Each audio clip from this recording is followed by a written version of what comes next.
الحمد لله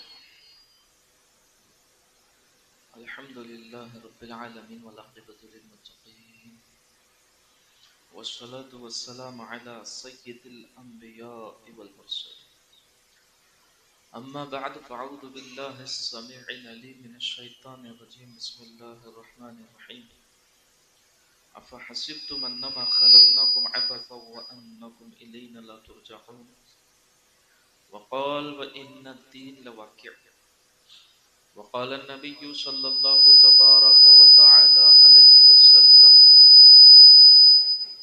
الدين النصيحة الدين النصيحة الدين النصيحة أو كما قال عليه الصلاة والسلام.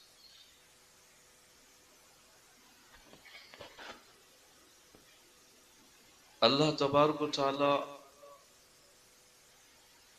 ہی معبود ہے، اس کی شہادت خود اللہ نے دی. اللہ فرماتے سورہ آل عمران آیت 18 کے اوپر شہید اللہ انہ لا الہ الا ہو. اللہ خود گواہی دے رہے ہیں کہ معبود صرف اور صرف اللہ ہے.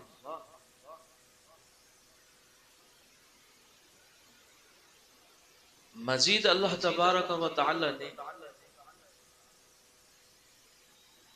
انبیاء و رسول ان کا انتخاب کیا تو ان کے ذمہ سب سے پہلا اور بڑا کام یہی لگایا کہ جب بھی وہ قوم کے اندر بھیجے جائے تو پہلا اعلان یہی کرتے دعوت بھی دے، شہادت بھی دے. کس بات کی؟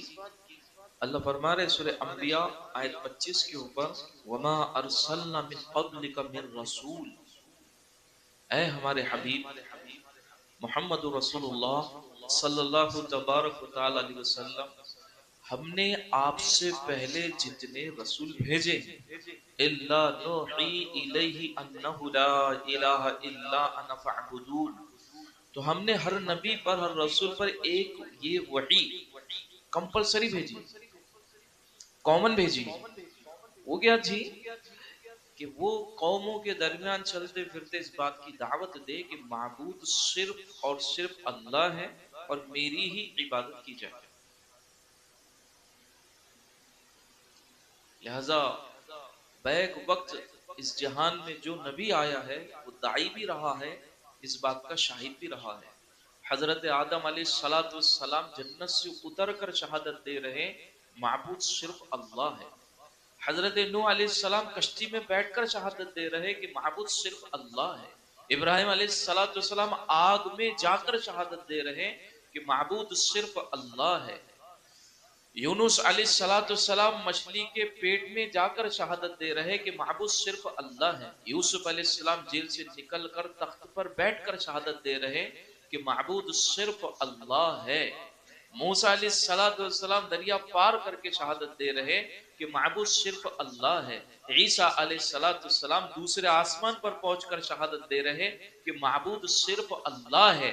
اور سارے انبیاء کے سردار اور سارے انبیاء کے امام جب کائنات کے اندر رسول بنا کر بھیجے گئے تو اللہ عز و جل نے سارے انبیاء میں پیارے نبی کو جس انداز سے مخاطب کیا، جس انداز سے آپ کو بیان کیا، شاید کسی اور نبی کو بیان نہیں کیا. اللہ فرماتے سورہ احزاب آیت 45 کے اوپر یا ایھا النبی انا ارسلناک شاہدا، اے نبی جی سارے انبیاء شاہد تھے کہ معبود صرف اللہ ہے، لیکن اللہ آپ سے کہہ رہے آپ تو اسپیشل شاہد ہے اس بات کے کہ معبود صرف اللہ ہے. یہ صفت ہے ہمارے نبی کی، آپ شاہد ہیں.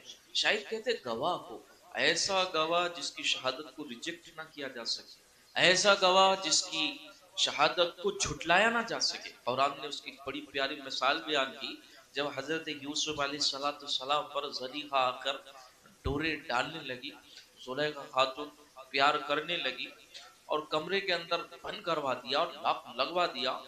یوسف علیہ السلام جب اس دروازے کی طرف بھاگے تو لاک ٹوٹتے رہے، دروازے کھلتے رہے، حتیٰ کہ آخری گیٹ، آخری لاک وہ بھی ٹوٹنے کے در پہ ہے. اس سے پہلے ہی زلیخا نے حضرت یوسف علیہ السلام کی طرف ہاتھ بڑھایا، آخری لقطہ، ہاتھ جیسے بڑھایا تو پیچھے سے دامن کرتا اس زلیخا کے ہاتھ میں آ گیا. حضرت آگے بڑھتے رہے اور وہ کرتا پکڑ کر کھینچتی رہی تو پھٹ گیا اور دروازہ کھل گیا. جیسے ہی باہر نکلے تو کیا دیکھتے ہیں کہ بادشاہ وقت اور اس کے یہاں کے کام کاج کرنے والے سب موجود ہیں اور یہ منظر سامنے. تو وہ زلیخا ڈر کر کے سامنے اور ڈائریکٹ بادشاہ سے آ کر کہنے لگی اب کیا بدلہ ہو اس کا جو بادشاہ کی بیوی پر ہی اپنی نظر کو ناپاک کرے. الزام رکھتی فوراً. جیسے وہ الزام رکھنے لگی تو یوسف علیہ السلام تو سمجھ گئے کہ میں اس گھر کے اندر پرورش پانے والا ایک لڑکا ہوں اور خاتون یہ بڑی ہے اور بادشاہ کی چہیتی ہے، تو اس کی مانی جائے گی یا میری مانی جائے گی. اب یوسف علیہ السلام چاہے جتنی پکار لگائے، اپنے حق کی آواز اٹھائے، لیکن کون سنوائی کرے گا. تو اللہ عز و جل نے اس موقع کے اوپر نبی کی معصومیت کو ثابت کرنے کے لیے شہادت کا انتظام کیا. تو قرآن نے اس کو بیان کیا سورہ یوسف آیت 26-27 کے اوپر، شہید شاہد من اہلیہا، اسی کے پریوار سے ایک خاتون کے بغل میں بچہ تھا جو بولنا نہیں جانتا تھا، ابھی دودھ پیتا بچہ تھا.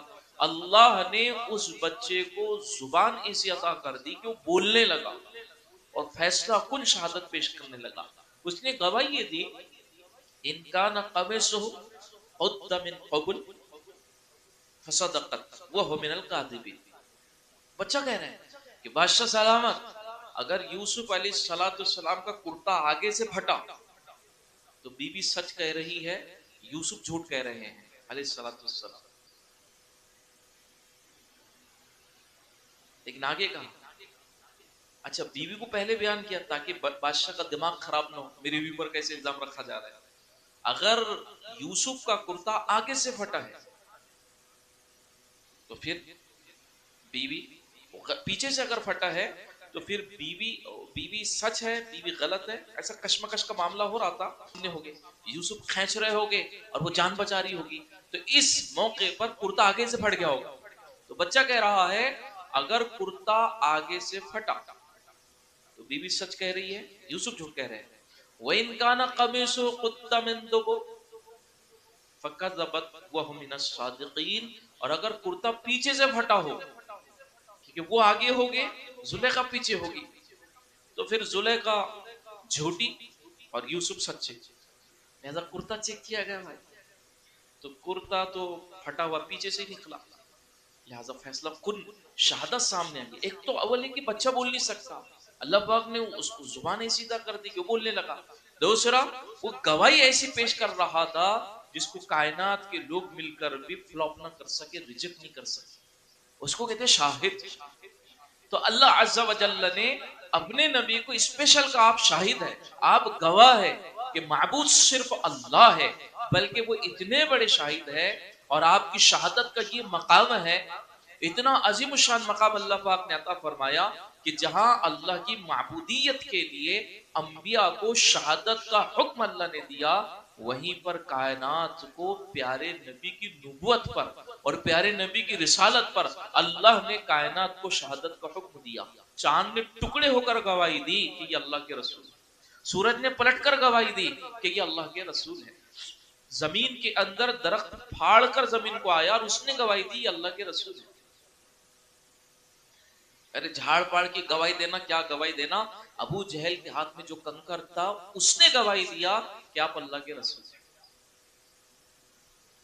انسان اور جناتوں کی گواہی دینا کیا اور زندوں کی گواہی دینا کیا، ان کی رسالت پر تو شہادت مردہ نے دی ہے.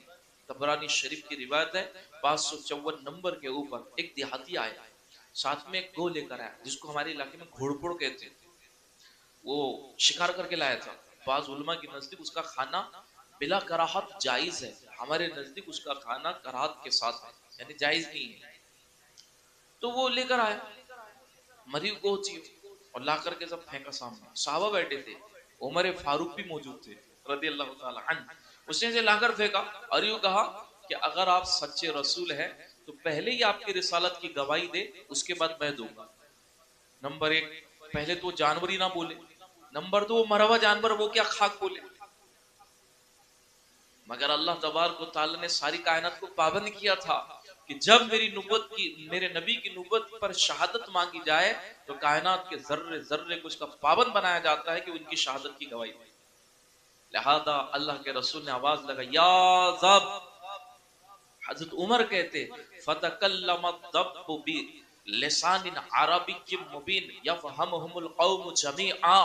عمر کہتے ہیں اس گو نے اپنا سر ایسے اوپر اٹھایا اور زبان کو باہر نکالا اور ایسے انداز میں بات کرنے لگی میں کیا ساری قوم اس کو سن بھی رہی تھی اور سمجھ بھی رہی تھی.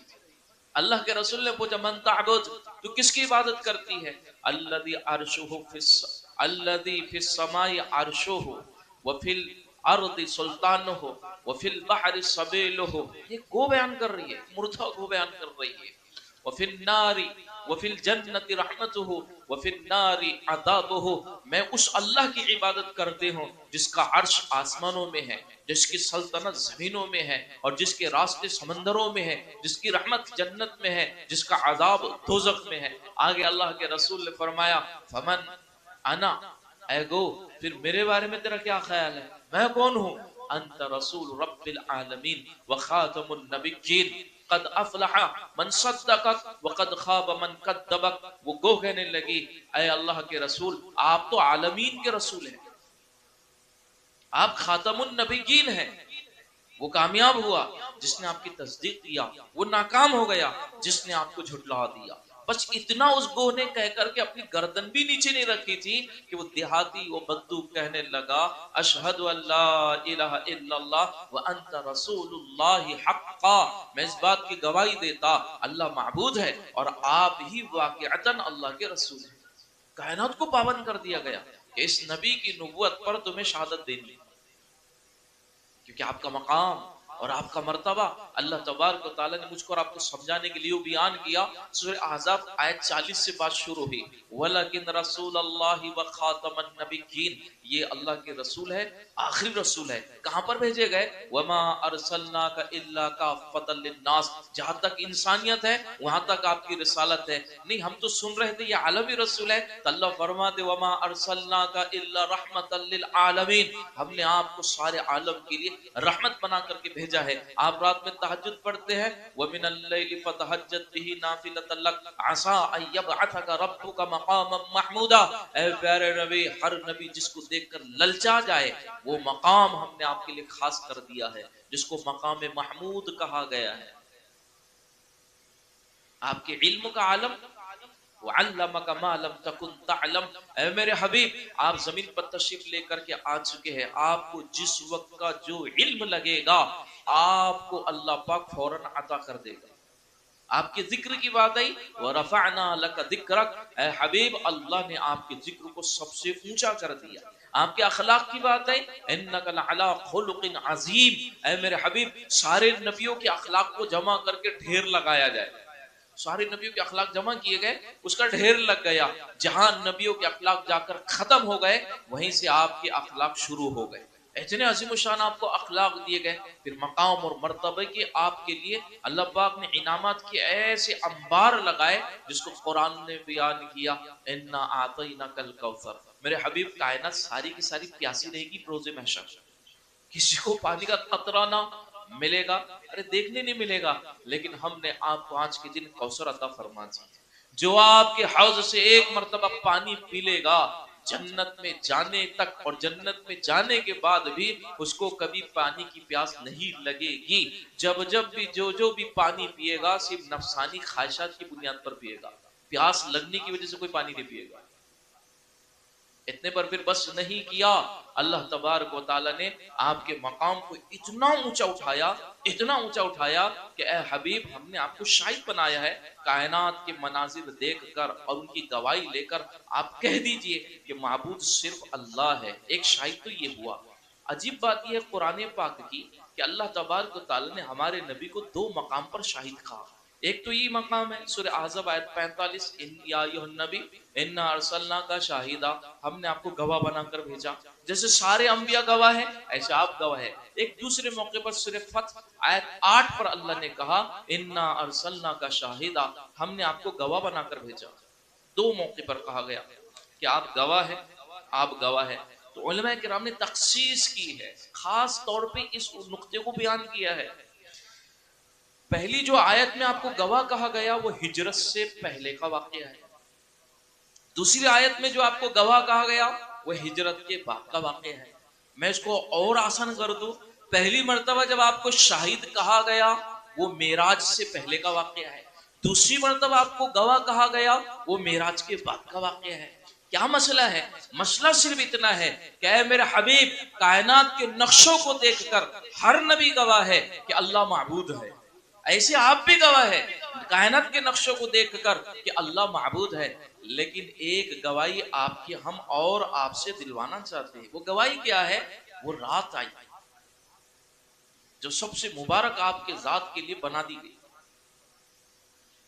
جس کو قرآن نے سبحان الذی اسری بعبدہ لیلا من المسجد الحرام الی المسجد الاقصی کے اندر بیان کیا کہ آپ ام ہانی کے گھر کے اندر لیٹے ہوئے تھے تو جبریل آ گئے علیہ الصلوۃ والسلام. اب حضور تھے لیٹے ہوئے، چونکہ آج آپ سارے غموں کو سہ کر کے گھر پر آئے ہوئے تھے. اس سے پیش آ گئے ابو طالب کا انتقال ہو گیا جس نے آپ کے دل پر وزن ڈالا. پھر حضرت خدیجہ کا انتقال ہو گیا. خدیجہ اللہ اکبر آپ کی پہلی سب سے چہیتی بیوی. اما عائشہ کے پاس میں آپ نے تذکرہ کیا تو اما عائشہ نے کہا اللہ کے رسول کیا آپ اس بڑھیا کا بار بار تذکرہ کرتے رہتے ہیں؟ کیونکہ ہمارے نبی کا جب خدیجہ سے نکاح ہوا رضی اللہ تعالی عنہا تو ہمارے نبی کی عمر 25 سال تھی، خدیجہ کی عمر 40 سال تھی. بیچ میں 15 سال کا ایک بڑا فاصلہ، ایک بڑا فرق تھا. اور آلریڈی وہ پہلے سے 3 شوہروں سے ہو کر کے آج بیوہ ہوئی تھی. چوتھے نمبر پر حضور سے نکاح ہو رہا ہے. ان سے پہلے سے اور بچے تھے. پیارے نبی علیہ الصلوۃ والسلام سے 4 بچیاں پیدا ہوئی، زینب، ام کلثوم، رقیہ اور فاطمہ رضی اللہ تعالی عنہن. 4 بچے پیدا ہوئے. حضرت خدیجہ رضی اللہ تعالی عنہا نبوت کے پہلے دن سے لے کر کے آج کے دن تک پورا آپ کا ساتھ دیتی رہی، سپورٹ کرتی رہی، مال آپ پر لٹاتی رہی. بالآخر جب ہمارے نبی کی عمر 53 سال ہوئی، حضرت خدیجہ کے وصال کا وقت قریب آ گیا کیونکہ عمر ان کی تقریباً 68 سال کے قریب ہو چکی تھی. 67-68 سال کی عمر ہو گئی تھی، بڑھاپے میں قدم رکھ چکی تھی. تو اللہ کے رسول علیہ الصلوۃ والسلام حضرت خدیجہ کی بہت ساری باتیں یاد کر کے رو دیا کرتے تھے. کیونکہ پہلا دن وہ تھا جب آپ غار ہیرا میں جاتے تو غار ہیرا اللہ تیری شان. ابھی جب حج کے موقع پر جانے کا موقع ملا میں نے 1000 کوششیں جمع کیا چڑھنے کی، لیکن چڑھ نہیں پائے. کافی اوپر ہے. کچھ لوگ چڑھے بھی، انکار نہیں ہے، کچھ لوگ چڑھے، میں نہیں چڑھ پایا. بیچ میں بھی کہاں پہنچا، تھوڑی دور پہنچ کر کے ہمت ٹوٹ گئی، میں واپس آ گیا. میں سوچ سوچ کے حیران ہو رہا تھا، میں جوان جیسا آدمی میں نہیں چڑھ پا رہا ہوں تو پیچھے خدیجہ رضی اللہ تعالی عنہا پیارے نبی اگر 40 سال کے تھے تو وہ 55 سال کی تھی. وہ 55 سال کی خاتون چڑھ کیسے گئی ہوگی؟ اچھا وہ چڑھتے چڑھتے ایک بڑے میاں ان کے بیٹے کے ساتھ وہ چڑھ رہے تھے تو میں نے کہا نانا تھوڑا تو رحم اپنے پر کھا لو، جب تمہاری عمر ہے. کیا سانس ان کا چڑھتے نہیں پھول رہا تھا تو سانس پھولتے پھولتے کرنے لگے نہیں رے بیٹا خدیجہ گئی تھی ایک خاتون، میں بھی جاؤں گا. ایسا سینہ چوڑا کرے میں بھی جاؤں گا. تھوڑے اوپر لے کر گئے، میں بٹھا دینا پڑا. میں نے کہا اوپر لے جائیں گے تو جنازہ اٹھانا پڑے گا، وہی چھوڑ دو کہ بڑھاپے میں آدمی ویسے کمزور ہو جاتا ہے. تو اتنے اوپر حضرت خدیجہ جاتی تھی کھانے لے کر کے. جب نبوت کا پہلا دن آیا اللہ کے رسول گھبرا کے گھر لوٹے تو خدیجہ کہنے لگی کیا ہوا؟ تو پیارے نبی نے کہا خدیجہ مجھے لگتا ہے میں انتقال کر جاؤں گا. اتنے ڈر گئے. اس وقت خدیجہ نے کہا نہیں جی آپ تو نیک دل انسان ہیں، اوروں کی مدد کرنے والے ہیں، بھلا آپ کو کیوں کر اللہ ضائع کر دے گا. چلیے ورقہ بن نوفل میرے چچا کے بیٹے ہیں، بھائی رشتے میں لگتے ہیں، ان کے پاس لے کر گئی. تو چچا کے بیٹے نوفل نے دیکھا تو فوراً کہا کہ جو فرشتہ آپ کے پاس آیا ہے وہ پچھلے دنوں میں موسیٰ علیہ السلام کے پاس بھی آ چکا ہے. آپ نبی بننے والے ہیں لیکن ایک مشکل ہے کہ آپ کی قوم آپ کو علاقے سے نکال دے گی. ہر نبی کے ساتھ ایسے ہی ہوا ہے. چند باتیں ہوئی. اس کے بعد اللہ کے رسول کو پھر بھی اطمینان نہیں ہو رہا تھا. جبریل کو پہلی مرتبہ دیکھا اور اس نے آ کر کے اللہ کے رسول کے سینے سے سینہ لگا کے اللہ کے رسول کو ایسے دبایا تھا جس سے حضور کو تکلیف ہوئی تھی. تو پیارے نبی کے دل دماغ پر ایک بڑا اثر اس کا تھا. نبوت کا پہلا دن تھا، لہذا حضرت خدیجہ رضی اللہ تعالیٰ عنہ حضور کے ساتھ میں سے بیٹھی ہوئی تھی. تو حضور کی گھبراہٹ بڑھ گئی. خدیجہ نے پوچھا کیا ہوا؟ تو اللہ کے رسول نے فرمایا پھر وہ آیا. وہ گیٹ پر جبریل آ کر کھڑے ہو گئے. تو پوچھا اللہ کے رسول کھڑا ہے؟ تو کہا ہاں وہ کھڑا ہے، بس اتنا پوچھنا تھا.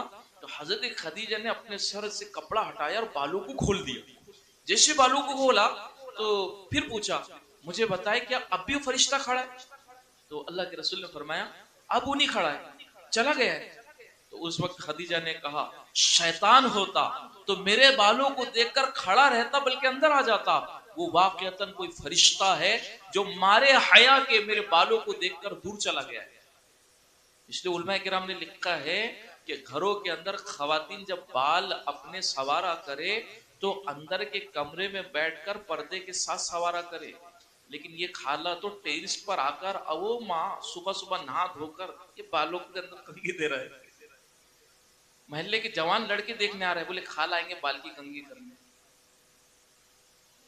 بلکہ عورت کے بال اللہ اکبر،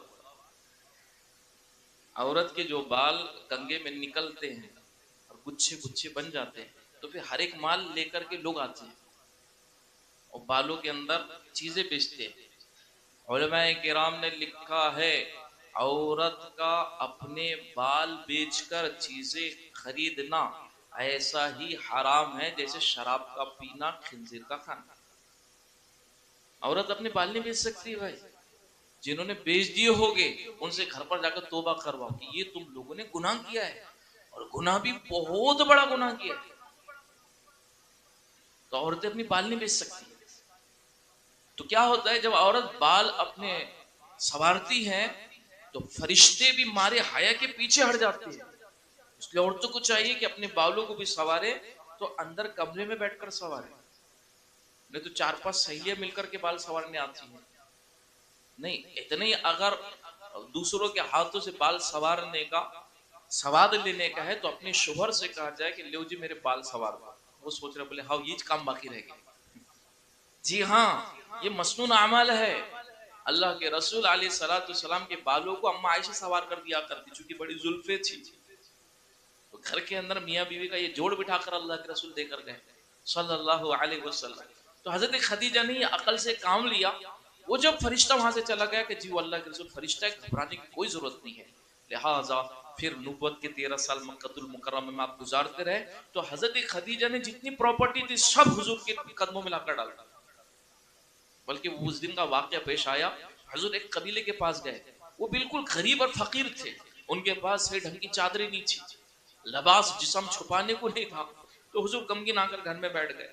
خدیجہ کہنے لگی کیا ہوا؟ تو خدیجہ میرے پاس مال نہیں، اگر مال ہوتا تو میں ان کا حال درست کر دیتا، بس اتنا سننا تھا. خدیجہ نے کہا رضی اللہ تعالی عنہا آپ مکہ کے اندر باہر نکلیے اور ایک ایک قبیلے کے سردار کو بلا کر لائیے. کہ خدیجہ کرنا کیا ہے؟ کہ اتنا تو کام کر دے. حضور گھر سے باہر نکلے، ایک ایک قبیلے کے سردار کو بلاتے رہے.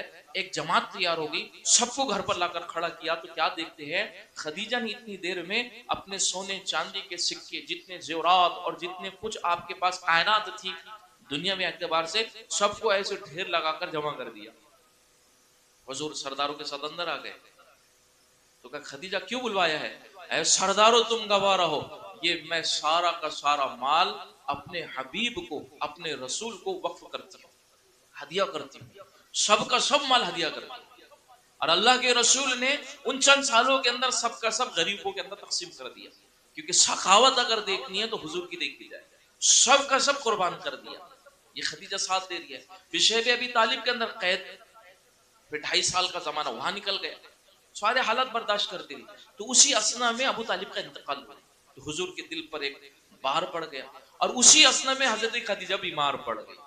اور بیماری کے عالم میں اللہ کے رسول علیہ السلام 53 سال کی عمر میں ہے، 67-68 سال کی عمر میں حضرت خدیجہ ہے اور پاس میں بیٹھ گئے. اور جب پاس میں بیٹھ گئے تو خدیجہ کہنے لگی اللہ کے رسول اب لگتا ہے میرا آخری وقت آ چکا ہے، میں صرف آپ سے ایک ہی گزارش کرتی ہوں. تو پوچھا خدیجہ بتا تیری گزارش کیا ہے؟ تو حضرت خدیجہ نے ایک گزارش کی، وفات کے صرف ایک گزارش. پتہ ہے کیا گزارش کی؟ گزارش یہ کی کہ اللہ کے رسول مجھے پتا ہے آپ کو کائنات میں سب سے زیادہ محبت فاطمہ سے ہے رضی اللہ تعالی عنہا. وہ چھوٹی سی معصوم سی بچی تھی تو کہا اللہ کے رسول میں اگر زندہ رہتی تو دنیا کو بتاتی کہ ایک ماں بیٹی کے نکاح کا کیا انتظام کرتی ہے. کہ اللہ کے رسول میرے بعد بس آپ فاطمہ کا خیال کرنا. اتنا آپ نے کہا. باتیں چل رہی تھی اتنے میں فاطمہ آ گئی رضی اللہ تعالی عنہا. جب اندر آ گئی تو حضرت خدیجہ دیکھ کر رو پڑی. اس کے بعد کا اللہ کے رسول گستاخی کی معافی ہو، میں ایک بات فاطمہ سے کہنا چاہتی ہوں لیکن آپ کو نہیں بتانا چاہتی. تو کہا خدیجہ ٹھیک ہے. اللہ کے رسول سے اٹھے دروازے تک آ گئے، فاطمہ کو قریب بلایا اور فاطمہ سے خدیجہ نے کچھ بات کی. جب بات پوری ہو گئی تو فاطمہ روتے اللہ کے رسول کے پاس آئی. حضرت نے اللہ کے رسول نے فاطمہ سے پوچھا فاطمہ کیا کہتی ہے تمہاری امی؟ کا ابا وہ کہہ رہی ہے کہ اگر میں انتقال کر جاؤں. خدیجہ کہتی رضی اللہ تعالی عنہ ابا اگر میں انتظار کر جاؤں اللہ تعالیٰ جن کے نکاح ہو گئے ان کو اپنے اپنی بیویوں کی قدر دانی کرنے کی توفیق نصیب فرمائے. وہ سب کچھ آپ کے لیے لٹانے کو لگانے کو تیار ہے، صرف تھوڑے سے اخلاق اس کے سامنے پیش کرنے کی ضرورت ہے. اللہ کی قسم عورت ہمارے سارے ٹیڑے پن قبول کر لے گی، صرف ہم اس کا ایک ٹیڑھا پن قبول کر لیں. کیونکہ عورت کی ذات میں ٹیڑھا پن ہے. ہم صرف ایک ٹیڑھا پن قبول کر لے وہ ہمارے سینکڑوں ہزاروں ٹیڑھا پن قبول کر لیں گی. جی ہاں، نئی بستی کے اندر اس سال تو نہیں، پچھلی بار کچھ ساتھی ہمارے سے چلنے میں تھے، اس میں تقریباً 4 لوگ تھے جو رات میں پیتے تھے، بلکہ تہجد میں جا کے پیتے تھے. لیکن جب ہم نے ان کا سروے کیا تو معلوم کیا کائنات کے اندر ان کو سب سے زیادہ پیار کرنے والا باپ بھی جھڑک رہا ہے، ماں بھی جھڑک رہی ہے، بھائی تو نظر پر نظر ڈالنے کو تیار نہیں ہے، لیکن اس زمانے میں بھی اس کی ہر خواہش کو اس کی بیوی پوری کر رہی ہے. اتنی پیاری ان کو بیوی ملی. تو مجھ کو ایک ساتھی کہنے لگے مولانا برے برے لوگوں کو اتنے اچھے عورتیں کیسے مل جاتے ہیں؟ تو میں نے کہا بھائی آپ کو برا بننے کا ہے؟ بولے نہیں برا تو نہیں بننے کا ہے. میں نے کہا اچھے بن کر رہو، آپ کی بھی بیوی اچھی ہے، صرف دیکھنے کا نظریہ بدل لو. تو اللہ تبارک و تعالی آپ کی بیوی کو وہ نعمت دے چکے ہیں کہ آپ کے ہر ٹیڑھے پن قبول کریں گے، لیکن شرط یہ کہ اس کا ایک ٹیڑھا پن آپ قبول کرو. ابھی ہم ناسک میں تھے، ایک نوجوان تھا 6 مہینے سے بیوی کو چھوڑ کر بیٹھا ہوا. 6 مہینے بیوی کو چھوڑے ہوئے. گھر کے اندر صرف 3 لوگ ہیں، ایک بوڑھی اماں ہے، ایک یہ ہے اور ایک ان کی بیوی. میں نے کہا 6 مہینے کا زمان کیسے آپ نے برداشت کر لیا؟ تو کہا مولانا وہ میرے امی کے ساتھ تھوڑی ٹیڑھی رہتی تھی. میں نے کہا آپ ہی مسئلے کا حل بتا رہے ہیں. کتنی ٹیڑھی رہتی تھی؟ تھوڑی ٹیڑھی رہتی تھی. ارے میں نے کہا اللہ کے بندے عورتیں تو پوری پوری ٹیڑھی رہتی، تیری بیوی تو تیرے امی کے ساتھ تھوڑی ٹیڑھی رہتی. چلو بھائی پھر مجھے حدیث یاد آئی صلح کرنے پر کیا انعامات ہے. تو میں نے کچھ ان کو ترغیب دیا، بات کیا. اسی وقت کہا ابھی فون لگا بیوی کو. وہ تو بیچاری انتظار میں بیٹھی ہوئی تھی، کیونکہ کون سی بیٹی جو گھر پر آ کر بیٹھے ماں باپ کو پیاری لگی، کون سی بیٹی جو گھر پر آ کر بیٹھے بھائیوں کو پیاری لگی، بہن کسی کو پیاری نہیں لگتی. بیٹھی ہوئی بیٹی کسی کو پیاری نہیں لگتی. یہ مایا ہے جو زندگی برباد کر دے. آجا بیٹی دیکھو ہم پال لیتے، دیکھو ہم رکھ لیتے. یہ ماؤں کی وجہ سے کبھی کبھار زندگی خراب ہو جاتی. تو 6 مہینے کا زمانہ گزر گیا. اچھا میں نے کہا آپ کی بیوی کی خامی کیا ہے؟ تو کہا اس کی تو کوئی خامی نہیں، لیکن میکے سے اس کو فون آتا اور وہ فون پر لگی رہتی، وہ بہکاتے اور بہکاؤ میں آ جاتی. تو میں نے کہا آپ کی امی کو کتنے بار اس نے زہر دینے کی کوشش کری؟ کہنے لگے ایک بھی بار نہیں. میں نے کہا کتنی مرتبہ سیڑھیوں سے دھکلنے کی کوشش کرنے لگی؟ کہنے ایک بھی بار نہیں. میں نے کہا پیارے صرف زبانوں کے تھوڑے ہیر پھیر کے بول ہوتے ہیں جس کی وجہ سے تو بیوی کو دھکا دے رہا ہے. ایک ماں کی وجہ سے، ماں کی زندگی تو ہو چکی ہے، بڑھاپے میں پہنچ چکی ہے، کب پتہ نہیں ملک الموت حضرت حاضری دے دے تمہارے امی کے پاس. ان کی زندگی ہو چکی ہے. پیارے اب تیری زندگی گزار. 2 سال میں 1 سال تو گھر پہ بیٹھی رہی.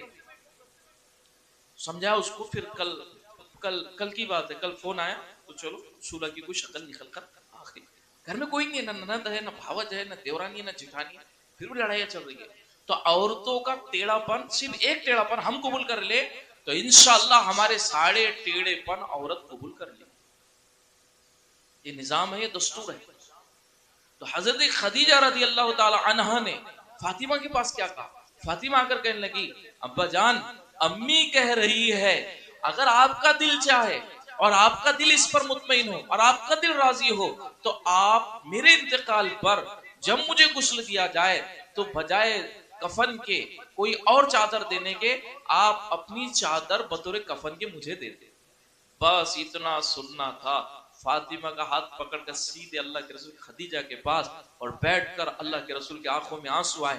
آپ نے کہا خدیجہ ارے تو نے میرے لیے کیا کچھ نہیں کیا, ایک چادر کی بات تھی, تو مجھ سے مانگ لیتی, کائنات مانگ لیتی, میں اللہ سے منوا کر تجھے دیتا, ایک چادر کے لیے بھی تو بیچ میں واسطہ بیٹی کو بناتی ہے, ایسی بات کیوں؟ تو اس وقت میں خدیجہ کہنے لگی اللہ کے رسول آپ میرے شوہر ہے, اس میں کوئی شک نہیں ہے, لیکن ساتھ ہی آپ اللہ کے رسول بھی ہیں, رسالت کی شان میں کوئی گستاخی نہ ہو جائے کہ میں آپ سے آپ کے کندھے جھانکنے والی اور کندھوں کو چھپانے والی چادر مانگ لو, اس لیے میں نے بیٹی کو بیچ میں واسطہ بنایا. اسی وقت اللہ کے رسول نے اپنی چادر کو اتار کر کے حضرت خدیجہ کے اوپر ڈالتے ہوئے کہا خدیجہ یہ چادر آج بھی تیری ہے, حتیٰ کہ جنت میں پہنچنے کے بعد بھی تیری ہے.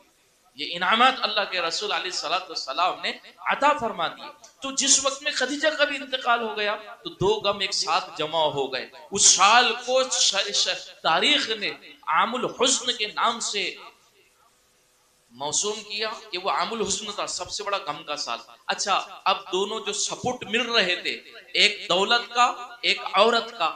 حضرت عورت میرے ماموں کے جو رشتہ دار ہے وہ قبیلے بنو ثقیف ہے, طائف ہے, تو وہاں چلتا ہوں. تو وہاں جب آپ پہنچے تو انعام اور اکرام کرنا تو بہت دور کی بات, آپ پر ظلم ڈھایا گیا, برا بھلا کہا گیا, ہنسی ٹھٹا آپ کے ساتھ کیا گیا, مذاق آپ کی اڑائی گئی, اتنے پر بس نہیں کیا گیا, آپ پر پتھر برسائے گئے. 10 کلومیٹر تک بچوں نے آپ کو ستایا, پتھر مارتے رہے. تو سارا غم ہی غم آپ پر آتا رہا. بالآخر آپ تھکے ہارے جب مکہ المکرمہ میں پہنچے اور ام ہانی کے گھر میں آ کر لیٹے. تو دیکھو ایک بات عجیب ہے, جب پریشر آتا ہے نا, پریشر, ارے کوکر دیکھا ہے نا, جب پریشر آتا ہے تو اس کی سیٹی اوپر اڑنے لگتی ہے, اس میں سے گیس نکلتی ہے. بس ایسے کچھ ہوا جب نبی پر غموں کا پریشر آیا تو اللہ نے اپنے نبی کو ایسے اٹھایا. اور کیا کیا, جبریل آ گئے اور تہجد کا وقت چل رہا تھا, آدھی رات ختم ہو رہی تھی. تو جبریل آئے تو جبریل نے دیکھا کہ حضور تو آرام فرما رہے ہیں اور زخموں سے چور ہے, تو اٹھانے کی بھی آداب ہے. تو حضور کو اٹھاؤ تو کیسے اٹھاؤ؟ تو بعض روایتوں کے اندر آیا ہوا ہے اگر نہ اٹھاؤ اور لے کر نہ جاؤ تو اللہ ناراض, اور غلط طریقے سے اٹھا دوں تو حضور ناراض, یہ ناراض تو پھر اللہ ناراض, اٹھاؤ تو کیسے اٹھاؤ. لہذا بعض روایتوں میں آیا ہے کہ جبریل علیہ السلام گھٹنوں کے بل بیٹھے اور پیارے نبی کے جن قدموں پر پتھر مارے گئے تھے انہی قدموں کے تلوے پر حضرت جبریل نے اپنے نورانی ہونٹوں سے ایک بوسہ لیا, جس کی ٹھنڈک حضور کو محسوس ہوئی اور آنکھ کھل گئی. تو اللہ جبریل کہنے لگے یا نبی اللہ آپ چلیے. تو فوراً آپ اٹھے ہیں. جب اٹھے تو دروازہ کھلا, اور جب دروازہ کھلا تو ام ہانی کے گھر کا جیسے دروازہ کھلا ہے تو اس کی ایک کنڈی تھی, تو وہ دروازہ کھلنے پر کنڈی ہلنے لگی. حضور باہر نکلے تو آپ حتیم کے اندر لائے گئے, وہیں پر آپ کا سینہ مبارک چاک کیا گیا اور دل کو زمزم سے دھویا گیا, اس کے بعد فٹ کر دیا گیا. پھر براق لائی گئی جو بجلی کی کڑک کی طرح دوڑ رہی تھی, جہاں نظر پہنچتی وہاں سواری کا پہلا قدم پہنچتا, اس پر آپ کو سوار کیا گیا, مسجد اقصی لے جایا گیا, انبیاء کی امامت کروائی گئی. پھر پہلا آسمان, دوسرا, تیسرا, چوتھا, پانچواں, چھٹا, ساتواں, پھر سدرۃ المنتہا. جبریل کہنے لگے اللہ کے رسول اب میں آگے نہیں آ سکتا. کیوں؟ اس لیے کہ میں اگر ایک قدم بھی آگے بڑھاتا ہوں تو میرے پر جل جائے گا. اب ایک سوال, اس کا جواب. سوال یہ ہے جبریل علیہ السلام خود نورانی فرشتے ہیں اور نور ہی نور آپ کے اوپر ہے, وہ بنے ہی نور سے ہیں. وہ نور والا فرشتہ کہہ رہا ہے کہ اگر میں نے ایک قدم آگے بڑھا دیا تو اللہ کے نور سے میرے پر جل جائیں گے. عظیم الشان نور ہے یہ کائنات کا جبریل علیہ السلام. وہ کہہ رہے آگے ایک قدم اٹھاؤ تو میرے پر جل جائے گے. اب یہاں مشکل یہ کھڑی ہو گئی, حضور کو نور مانتے کہ بشر مانتے؟ اب آؤ میدان میں جو حضور کو نور مانتے, سفر آگے نہیں ہو سکتا کیونکہ نور یہ کہہ رہا ہے میں آگے قدم رکھوں گا جل جاؤں گا. اس لیے حضور کو آج بشر ماننا پڑے گا صلی اللہ علیہ وسلم. ہاں صفات کے اعتبار سے حضور نور ہے, پر نور ہے, اس میں کوئی شک نہیں, لیکن ذات کے اعتبار سے آپ بشر. لہذا جب آپ نے آگے قدم بڑھایا, جبریل پیچھے ٹھہر گئے, تو ایک تنہائی آپ کو مل گئی. ابھی تک جبریل ساتھ میں تھے, اب تنہا آپ ہے. تو اللہ تبارک و تعالی نے وہاں سے پھر رف کا انتظام کیا. ایک خوبصورت ہری چادر آئی جس پر آپ نے تشریف رکھا اور تشریف رکھ کر کے وہ رف آپ کو ایسے اٹھاتا رہا ایسے اٹھاتا رہا ایسے اٹھاتا رہا. قاب قوسین او ادنا. اللہ فرماتے اللہ رسول اللہ درمیان میں صرف اتنا فاصلہ تھا جتنا دو کمان کا فاصلہ ہوتا ہے. اتنے اوپر آپ کو اٹھایا گیا. کیوں؟ کیونکہ اللہ کہہ رہے انا ارسلناک شاہدا، اے میرے حبیب آدم، نوح، ادریس، ہود، سلیمان، یہ جتنے انبیاء آئے ہیں وہ میری قدرت دیکھ کر گواہ ہے کہ اللہ ہے. لہٰذا آج تک آپ بھی اس بات کے گواہ تھے. قدرت دیکھ کر، چاند دیکھ کر، سورج دیکھ کر، ستارے سیارے دیکھ کر، زمین اور پہاڑ اور اس کے نقشے دیکھ کر آپ بھی گواہ تھے کہ معبود صرف اللہ ہے.